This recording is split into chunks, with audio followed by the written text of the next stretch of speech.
Hello everyone, आप देख रहे हैं मेरे YouTube channel R K education class. Friends, आज हम पढ़ेंगे BA programme 5th semester political science. Next most important question, लोक प्रशासन का विकास। इसकी फर्स्ट ऑफ ऑल आपको डेफिनेशन लिखनी है, फिर कौन कौन से चरण है इसमें वो जिस अकॉर्डिंग आपसे क्वेश्चन में पूछा जाएगा, बट आपको डेफिनेशन हर क्वेश्चन में लिखनी है। इंट्रोडक्शन। लोक प्रशासन जो है वो हमारे दैनिक जीवन की गतिविधियों से संबंधित है तथा यह महत्वपूर्ण पक्ष माना जाता है लोक प्रशासन को। और लोक प्रशासन आधुनिक समाज में महत्वपूर्ण भूमिका का निर्वाह करता है और यह लोक प्रशासन जो है वो लोगों को सेवाएं प्रदान करने का एक साधन है। यानी कि लोक प्रशासन को एक लोगों को सेवा प्रदान करने के साधन के रूप में देखा जा सकता है। यह कानून तथा व्यवस्था बनाए रखते हुए लोगों के जीवन तथा संपत्ति की रक्षा करता है। और यह कानूनी व्यवस्था बनाए रखते हुए लोगों के जीवन तथा उनकी संपत्ति की रक्षा करता है। यह एक गतिविधि के रूप में लोक प्रशासन उतना ही प्राचीन है जितनी कि मानव सभ्यता। और एक गतिविधि के रूप में लोक प्रशासन जो है वो उतना ही प्राचीन है, उतना ही पुराना है जितनी कि मानव सभ्यता पुरानी है। और यह भी कहा जा सकता है कि लोक प्रशासन जो है वो उतना ही प्राचीन रहा है जितनी कि सरकार। और लोक प्रशासन ये भी कहा जा सकता है कि लोक प्रशासन उतना ही पुराना रहा है जितनी कि सरकार।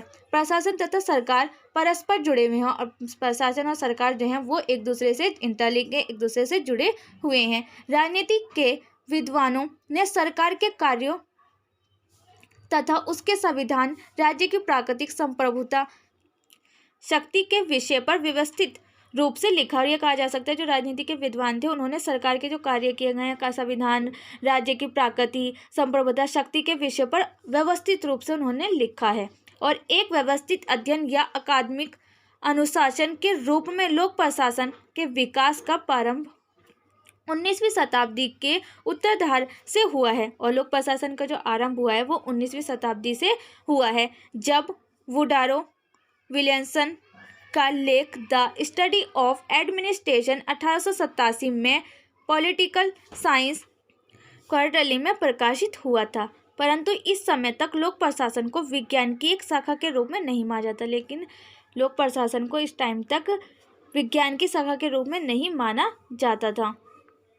लोक प्रशासन के विकास के विभिन्न चरण। लोक प्रशासन को उस संदर्भ में समझने की आवश्यकता है जिसमें इसकी उत्पत्ति हुई है।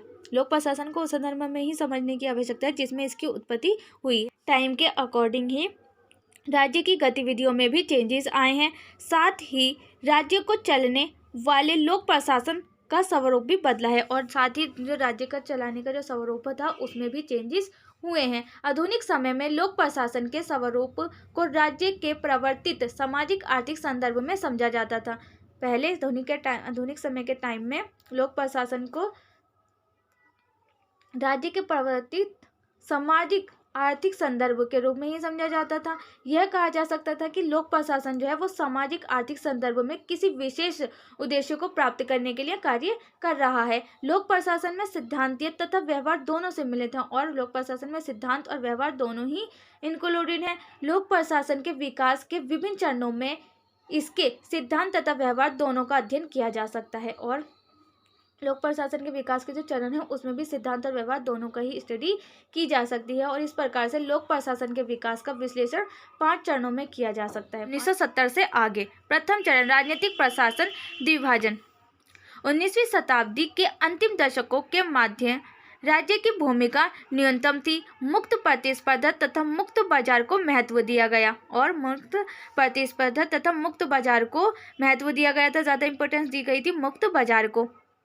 और राज्य को आवश्यक बुराई के रूप में देखा गया था। और राज्य को एक आवश्यक बुराई के रूप में ही देखा गया था लोक प्रशासन में। और इन परिस्थितियों में निजी क्षेत्रों द्वारा सार्वजनिक सेवाएं प्रदान की गई थी। और इन परिस्थितियों को देखते हुए निजी क्षेत्रों में भी सार्वजनिक जो सेवाएं थी उनको ही प्रदान किया गया था। यानी कि प्राइवेट सेक्टर में भी पब्लिकली सर्विस दी गई थी।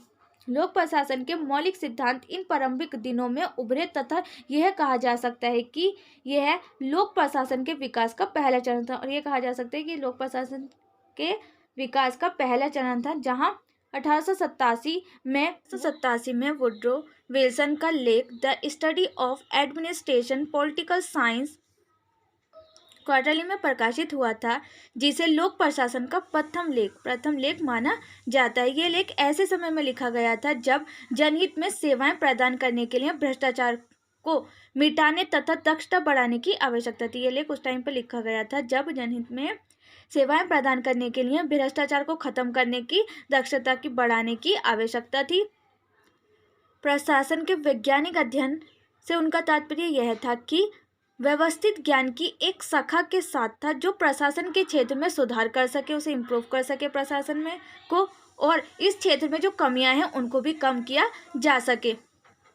विल्सन के लेख के प्रकाशन के साथ वास्तव में एक नवीन युग का प्रारंभ हुआ, और विल्सन ने जो लेख लिखा उसके प्रकाशन के साथ एक नया युग का प्रारंभ हुआ जिसमें लोक प्रशासन का अध्ययन धीरे धीरे विकसित हुआ, जिसमें कि एक नया युग प्रारंभ हुआ, एक नया युग शुरू हुआ जिसमें कि लोक प्रशासन का अध्ययन धीरे धीरे से डेवलप होने लगा।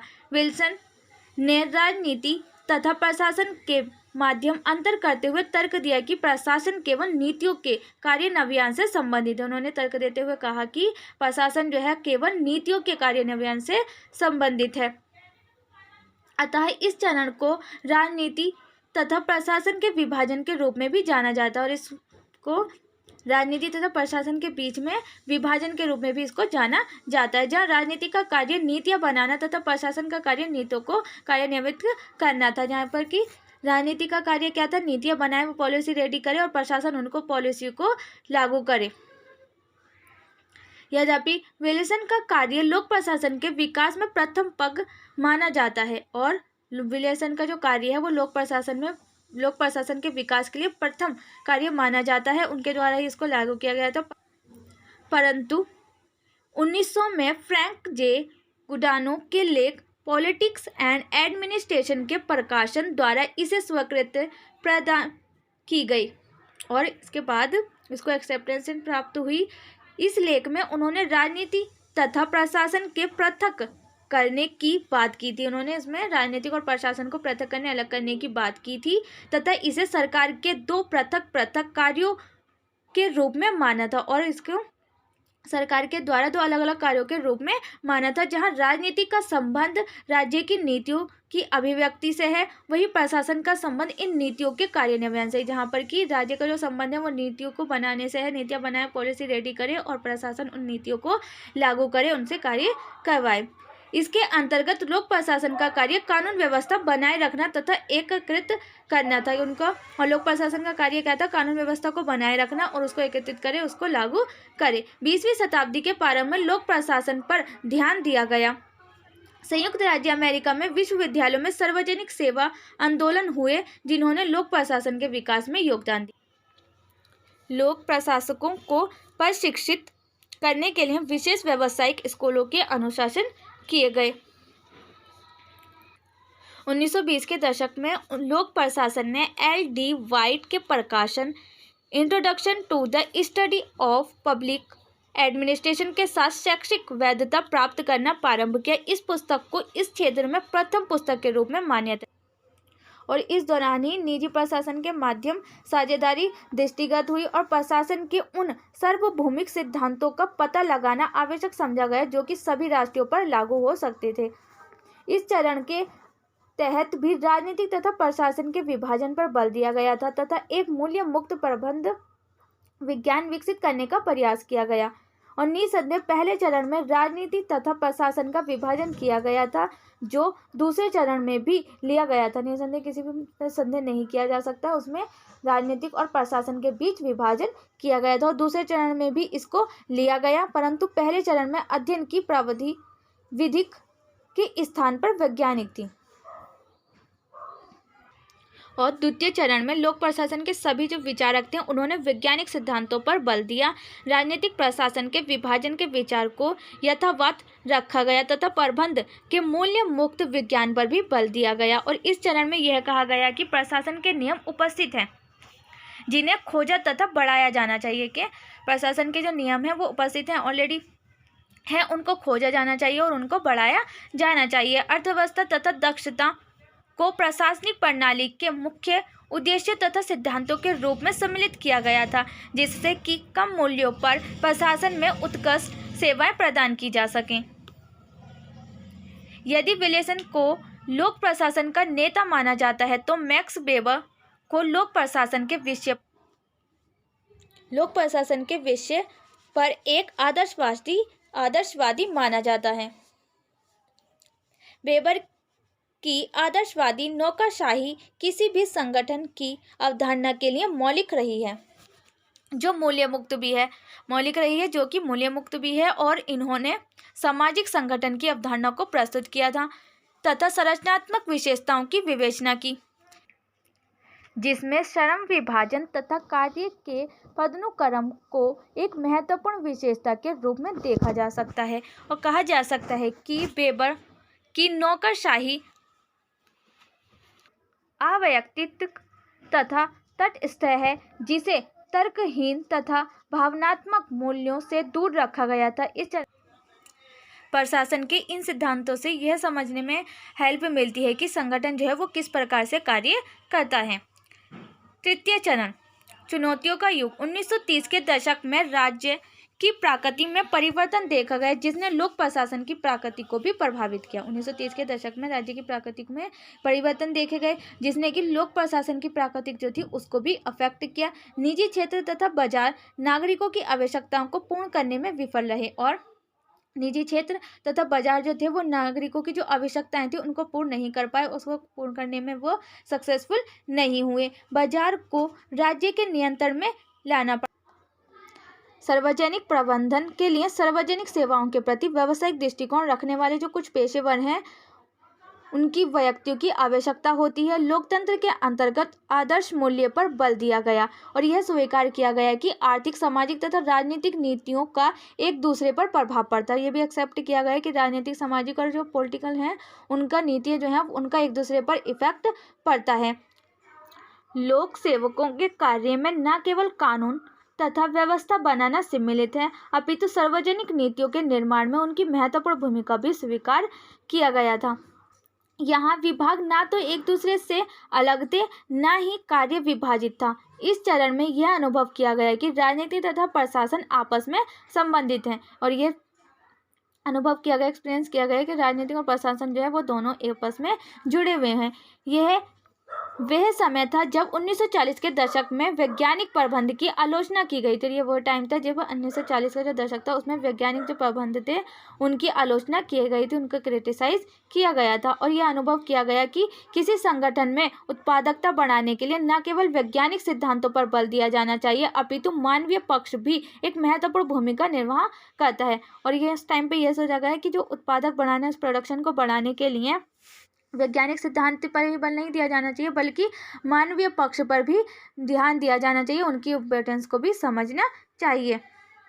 वैज्ञानिक प्रबंध की सीमाओं को प्रकाश में लाया गया, और वैज्ञानिक प्रबंध की जो सीमाएं थी उनको भी प्रकाश में लाया गया, उन पर भी ध्यान आकर्षित किया गया। और इस दौरान यह मान लिया गया कि प्रशासन तथा राजनीतिक को एक दूसरे से अलग नहीं किया जा सकता है, ये दोनों एक दूसरे से जुड़े हुए हैं। जहाँ पर उन्होंने प्रशासन तथा राजनीतिक के विभाजन पर प्रश्न उठाए। इस खंड में 14 लेख सम्मिलित किए गए थे, और इस खंड में 14 लेख सम्मिलित किए गए थे। 14 लेखों को इंक्लूड किया गया था जो इस विषय में जागरूकता उत्पन्न करते थे, जो कि इस विषय में अवेयरनेस उत्पन्न करते थे, जिसे प्राय मूल्य मुक्त राजनीति के रूप में देखा जा सकता था। और वह मूल्य रूप में मूल्य से भरा हुआ प्रशासन है। मूल्य मुक्त प्रशासन को चुनौती देने वालों ने इस पर बल देते हुए कहा कि यदि लोक प्रशासन तथा निर्वाचित पदाधिकारी राजनीतिक निर्णय लेने तथा सार्वजनिक नीतियां बनाने में सम्मिलित थे, राजनीतिक तथा प्रशासन के विभाजन को चुनौती देने वालों ने लोक प्रशासन के क्षेत्र में बौद्धिक परिवर्तन किए। कहा गया कि प्रशासन कभी भी राजनीति से पृथक नहीं रहा है, और ये कहा गया कि प्रशासन जो है वो कभी भी राजनीति से पृथक नहीं रहा है, कभी भी राजनीति से अलग नहीं रहा है। और इसके साथ ही यह भी कहा गया कि ऐसी कोई चीज़ नहीं है जिसे हम प्रशासन के सिद्धांत कह सकें। और यह भी कहा गया कि ऐसी कोई भी चीज़ नहीं है जिसको कि हम प्रशासन के सिद्धांत कह सकते हैं। प्रशासन के प्रत्येक सिद्धांत के साथ एक विरोधी सिद्धांत उपस्थित होता है, और प्रशासन के प्रत्येक सिद्धांत के साथ एक विरोधी सिद्धांत भी उपस्थित होता है, एक विरोधी सिद्धांत भी उत्पन्न होता है और इसी कारण से प्रशासन के सिद्धांत की धारणा प्राय विवादित रहती है और इसी कारण से जो प्रशासन के सिद्धांत की धारणा है वो विवादित रहती है। चौथा चरण, इस चरण में लोक प्रशासन की अवधारणा में परिवर्तन हुए तथा वैज्ञानिक सिद्धांतों की आलोचना के साथ साथ अंतर अनुशासनात्मक अध्ययन तथा विश्लेषण पर बल दिया गया और यह चरण 1947 में साइमन की पुस्तक एडमिनिस्ट्रेटिव बिहेवियर तथा रॉबर्ट डहल के निबंध science of public administration 3 problems के प्रकाशन से आरंभ हुआ था और साइमन ने न केवल प्रशासन के सिद्धांतों की सीमा के विषय में बात की थी कि इसकी क्या क्या सीमा है उसके बारे में बात की थी, अपितु लोक प्रशासन के वैज्ञानिक विश्लेषण को भी महत्व दिया था। उन्होंने नीति निर्माण के तर्कसंगत सिद्धांत पर भी बल दिया जिसमें साधन तथा साध्य के माध्यम संबंध पर प्रकाश डाला। साथ ही उन्होंने लोक प्रशासन के क्षेत्र में मानववैज्ञानिक एवं सामाजिक मानववैज्ञानिक विधियों का भी प्रयोग कर वैज्ञानिक विश्लेषण लाने की बात कही। साइमन ने कहा कि प्रशासनिक सिद्धांत मानवीय इच्छाओं के तर्क तथा मानव विज्ञान के लिए गए हैं और साइमन ने कहा कि जो प्रशासनिक सिद्धांत है वो मानवीय इच्छाओं के तर्क तथा मानव विज्ञान से ही लिए गए हैं। यहाँ साइमन ने 2 दृष्टिकोणों की विवेचना की। प्रथम खंड में उन्होंने कहा कि जो प्रशासन जो है वो विज्ञान के विकास का सामाजिक मानव विज्ञान से गहन संबंध रखता है तथा दूसरा दृष्टिकोण में मूलभूत पक्षों पर बल दिया जिसमें इस विचार पर बल दिया गया था कि सार्वजनिक नीति जो है वो किसी प्रकार की होनी चाहिए, किस प्रकार की होनी चाहिए सार्वजनिक नीति, और इसके अंतर्गत सार्वजनिक नीति के लिए निर्देश दिए जाते हैं तथा समाजशास्त्र व अर्थशास्त्र के विश्लेषण को राजनीतिक विज्ञान के साथ जोड़ दिया जाता है।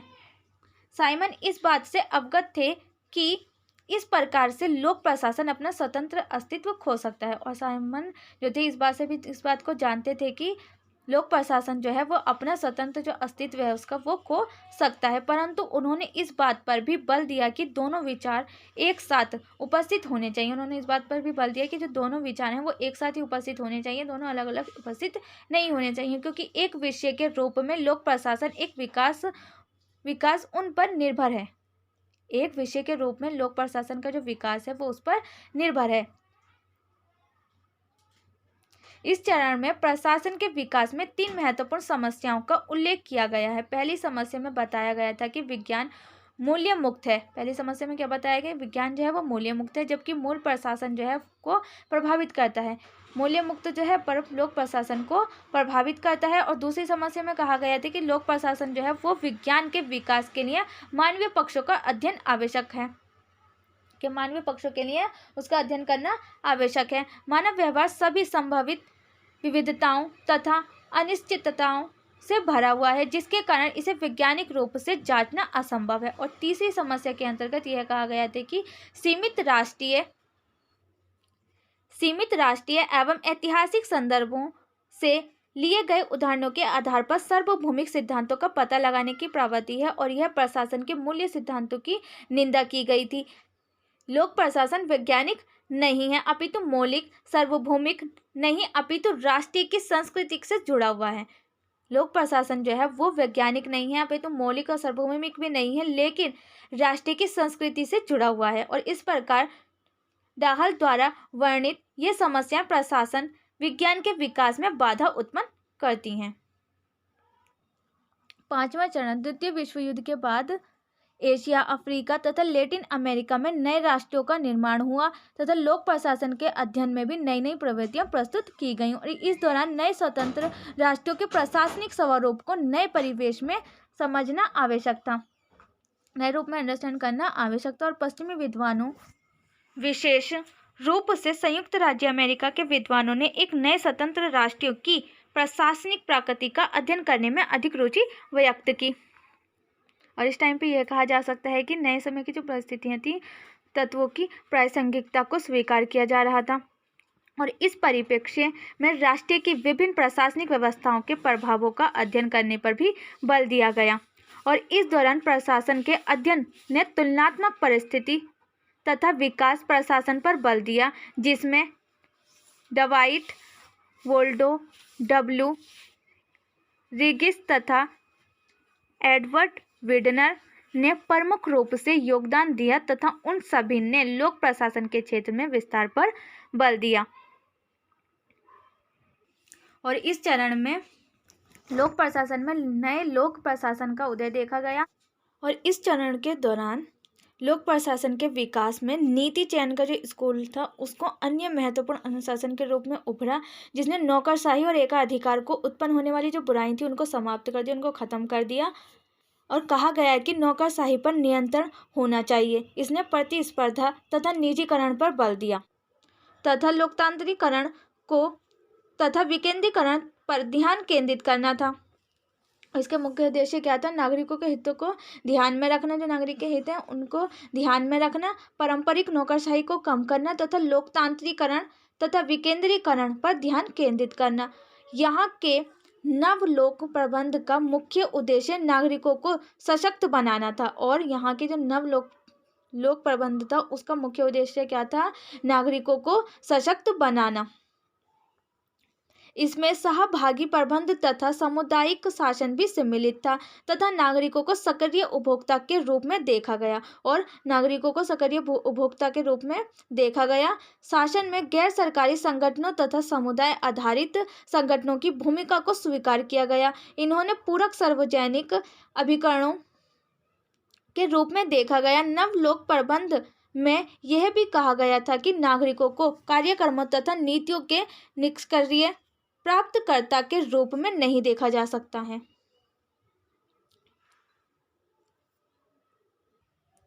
लोक प्रशासन के क्षेत्र में नवीन प्रवृत्तियां। एक विषय के रूप में लोक प्रशासन के विकास में वैश्वीकरण एक नया अन्य घटना रही है, जिसने लोक प्रशासन के क्षेत्र तथा इसकी प्रकृति को परिवर्तित कर दिया था। इसने प्रशासन की पारंपरिक संरचना को परिवर्तित किया तथा सहयोग के नेटवर्क के माध्यम से इसने प्रशासन के क्षेत्र को अधिक लचीला, कम पदानुक्रमित तथा उदार बनाया था। और वैश्वीकरण के कारण ही इसने सहयोग व नेटवर्क के माध्यम से इसने प्रशासन को अधिक लचीला, अधिक फ्लेक्सिबल बनाया और कम पदानुक्रमित तथा उदार बनाया। वैश्वीकरण ने नई नई चुनौतियां प्रस्तुत की तथा इन चुनौतियों से लड़ने के लिए लोक प्रशासन के स्वरूप को परिवर्तित करना आवश्यक था। और इन जो चुनौतियां आनी थी नई नई, उनसे लड़ने के लिए, उन चुनौतियों को पूरा करने के लिए लोक प्रशासन के स्वरूप को परिवर्तित करना भी आवश्यक था। वैश्वीकरण ने एक ऐसे सार्वजनिक प्रशासन की आवश्यकता पर बल दिया जो सक्रिय हो। और वैश्वीकरण ने एक ऐसे सार्वजनिक प्रशासन की आवश्यकता पर बल दिया जो कि सक्रिय हो। और इस समय यह अनुभव किया गया था कि लोक प्रशासन जो है वो पारंपरिक सिद्धांतों या अवधारणाओं का वर्तमान समय में कोई भी महत्व नहीं है। वैश्वीकरण के दौरान सुशासन को अधिक महत्व दिया गया। वैश्वीकरण के साथ साथ राज्य की प्रकृति में भी चेंजेस हुए, क्योंकि जो एक राज्य से दूसरे राज्य से बातचीत नहीं थी उसके भी माध्यम वैश्वीकरण के कारण बढ़े। क्योंकि वैश्वीकरण के कारण क्या हुआ कि एक शहर से दूसरे शहर जाने के लिए, काम करने के लिए बातचीत करनी ज़रूरी थी, तो वैश्वीकरण के कारण ही ये संभव हो पाया। सुशासन के लिए कुछ मापदंड निर्धारित हैं। 1989 में उप सहारा अफ्रीका पर विश्व बैंक के एक प्रतिवेदन में कहा गया था कि उस क्षेत्र में विकास के लिए किया गया निवेश असफल रहा क्योंकि वहाँ कोई सुशासन नहीं था। ये कहा गया कि उस क्षेत्र में जो विकास किया गया वो सफल नहीं हुआ क्योंकि वहाँ पर सुशासन नहीं था, वहाँ पर शासन नहीं था, इसीलिए वहाँ का जो विकास किया गया वो असफल रहा। विश्व बैंक द्वारा 1992 में सुशासन को परिभाषित किया गया था, जिसमें 4 पक्षों के माध्यम से इसका परीक्षण किया जा सकता है।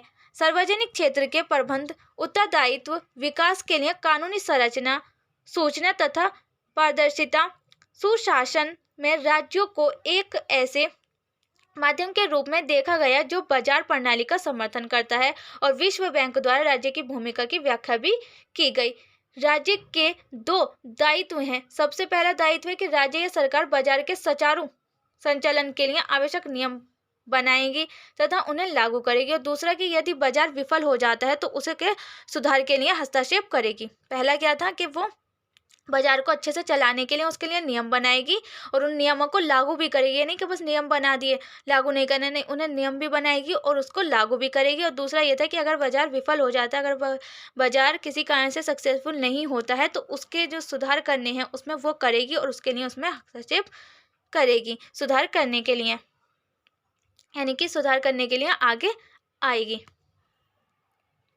वैश्वीकरण के अंतर्गत सामाजिक, आर्थिक व राजनीतिक परिवर्तन सामने आए। और वैश्वीकरण के अंतर्गत सामाजिक, राजनीतिक और पॉलिटिकल तीनों ही परिवर्तन सामने आए, जिससे शासन के पारंपरिक रूप में लचीलापन आया। इसमें पदानुक्रम तथा नेटवर्क व भागीदारी पर बल दिया गया था, जो नौकरशाही से दूर था। सार्वजनिक सेवाओं तथा वस्तुओं के वितरण में भी परिवर्तन हुआ। सार्वजनिक सेवाओं तथा वस्तुओं के बीच में भी चेंजेस हुए। सार्वजनिक सेवाएं तथा वस्तुओं का वितरण लोक प्रशासन के महत्वपूर्ण कार्य थे, और सार्वजनिक सेवा तथा वस्तुओं का जो वितरण था उसमें लोक प्रशासन का ये सबसे महत्वपूर्ण कार्य था। वैश्वीकरण के समय में लोक प्रशासन का एक सहकारी स्वरूप कल्याणकारी राज्य की भूमिका को कम करने में उभरा। कल्याण वितरण के निजीकरण को बढ़ाने के लिए विभिन्न तरीकों का प्रयोग किया। इसमें निजी प्रावधानों तथा स्वैच्छिक क्षेत्रों को बढ़ावा देना भी शामिल था। इसका अर्थ यह नहीं था कि इसने लोक प्रशासन को अनावश्यक बना दिया था। इसका यह मतलब नहीं था कि इन्हें लोक प्रशासन को अनावश्यक बना दिया था, कि लोक प्रशासन की ज़रूरत नहीं है, लेकिन लोक प्रशासन अभी भी महत्वपूर्ण था, क्योंकि लोक प्रशासन जो था वो अभी भी महत्वपूर्ण था। लोक प्रशासन की केंद्रीयता को ना तो राज्य द्वारा नकारा जा सकता है तथा ना ही बाजार द्वारा, और लोक प्रशासन की केंद्रीयता को ना तो ही राज्यों के द्वारा नकारा जा सकता है और ना ही बाजार के द्वारा इसे नकारा जा सकता है। लोक प्रशासन का अपना महत्व है। निष्कर्ष, लोक प्रशासन एक विषय के रूप में 19वीं सदी के अंत में विकसित हुआ था। जब 19वीं सदी का अंत चल रहा था, एंडिंग चल रही थी, तब इसका लोक प्रशासन का विकसित हुआ था। वर्तमान समय में भी लोक प्रशासन के विकास की सतत प्रक्रिया देखी जा सकती है। वर्तमान टाइम पर भी लोक प्रशासन के विकास की सतत प्रक्रिया, कंटिन्यूअस प्रोसेस देखी जा सकती है। और इस समय के अंतराल में राज्य के प्रवर्तित स्वरूप के साथ साथ लोक प्रशासन के विकास के भी विभिन्न चरणों में लोक प्रशासन के प्रवर्तित स्वरूप देखे जा सकते हैं। और यह भी कहा जा सकता है कि समय के साथ साथ सामाजिक, आर्थिक, राजनीतिक परिवर्तनों के साथ साथ लोक प्रशासन का रूप और इसके सिद्धांत तथा व्यवहार भी परिवर्तित होते रहते हैं। इसके भी चेंजेस होते रहते हैं, जैसे कि आर्थिक, सामाजिक और राजनीतिक परिवर्तन होते हैं, वैसे ही उसके साथ साथ ही लोक प्रशासन के भी सिद्धांत और उसका स्वरूप चेंज होता रहता है। लोक प्रशासन के विकास पर जो बल दिया गया था तथा लोक प्रशासन के पारंपरिक नौकरशाही तथा संरचनात्मक पक्षों सहित प्रारंभ में इसके प्रारंभिक सिद्धांत को वर्तमान में लोक प्रशासन के सहभागी के रूप में बदल दिया गया है। ये था फ्रेंड्स आपका बहुत ही ज़्यादा इंपॉर्टेंट क्वेश्चन, लोक प्रशासन का विकास। उम्मीद है फ्रेंड्स आपको वीडियो पसंद आई होगी। वीडियो कैसे लगी कमेंट बॉक्स में लिखकर ज़रूर बताना, और ऐसी इंटरेस्टेड वीडियो देखने के लिए मेरे चैनल को लाइक, शेयर, सब्सक्राइब करना ना भूलें। साथ में बेल आइकन को भी प्रेस करें, जिससे कि आने वाली वीडियो की नोटिफिकेशन सबसे पहले आपके पास पहुंचे। वीडियो को ज़्यादा से ज़्यादा शेयर करें, जिससे कि इस वीडियो का प्रॉफिट सभी बच्चों को पहुंचे। वीडियो को लाइक, शेयर, सब्सक्राइब करना ना भूलें। साथ में बेल आइकन को भी प्रेस करें। Thanks for watching.